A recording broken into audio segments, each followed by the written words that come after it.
Gray, gray, gray, gray, gray, gray. If you know English and aren't stuck in the Middle Ages, you probably spell the neutral tone between black and white one of two ways, G-R-E-Y or G-R-A-Y. Is one of them secretly wrong?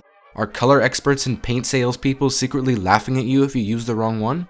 Both spellings come from the Old English word greg. The answer to which one is correct is actually fairly simple. They're both correct.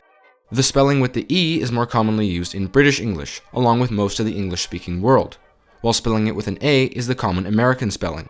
Most spelling differences in English spelling today are between words of British origin and American versions. But grey and grey are not the only words to be spelled differently in the US and the UK. Why is this? Introducing one of the most revolutionary people you've kind of heard of but not really-ish, Noah Webster. It's his name that still lives on today as the Webster in the Merriam Webster dictionary. When the United States gained its independence from Britain, many elements of British culture remained, including language. At the time, some spellings were wildly different from what they are today in all English-speaking countries. Dog was often spelled D-O-G-G-E, and music was spelled M-U-S-I-C-K, along with a number of other words. Looking at them now, they seem like they were created by a bunch of kids who failed their second-grade spelling test. But that's English for you. In 1806, the first American dictionary was created by Noah Webster. Just one problem. Some of the ways he spelled words were like they're from hate comments on YouTube, whose author was introduced to a keyboard 5 minutes ago. For example, he spelled women W-I-M-M-I-N. Soup was spelled S-O-O-P. E's were dropped off of words like imagine and determine, along with a bunch of other stuff. It's not that hard to visualize that as a stupid YouTube comment. I imagine women eatin' soup. Honestly, I don't know whether a native English speaker of that level of intellect even know what the word determine means, let alone spell it. Anyways, Webster believed that the British way or ways of spelling words, as some spellings varied quite often, were corrupted by aristocracy and foreign languages.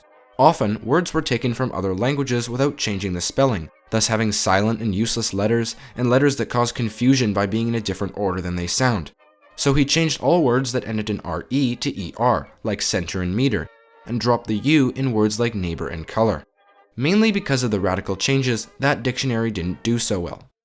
However, afterwards, he set out and made an even larger dictionary, for which he learned 26 languages to understand the origins of words. This dictionary contains 75,000 words, along with some changes. No hate comment lingo, but lingo nonetheless. Webster's dictionary was the reason why American and British spellings parted ways. So it's simple. The United States uses one set of spellings, while the rest of the English-speaking world uses another, right? Except there's Canada. Now, Canada is technically supposed to use the spellings of British origin, but it's really a mishmash of both types of spelling in everyday usage. Most Canadians use I-Z-E endings, I-Z-E, which are American instead of I-S-E, while still retaining the British OU. If you went to the UK and used American spellings, someone might notice that you're not from around there. But go to Canada and there's a good chance that most people just won't care in everyday usage.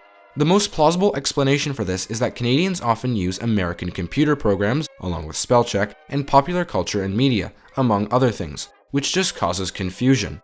Speaking of Canada and the United States, both of them are part of North America. But did you know that Russia also belongs to North America? Click here to go watch the video. Go on.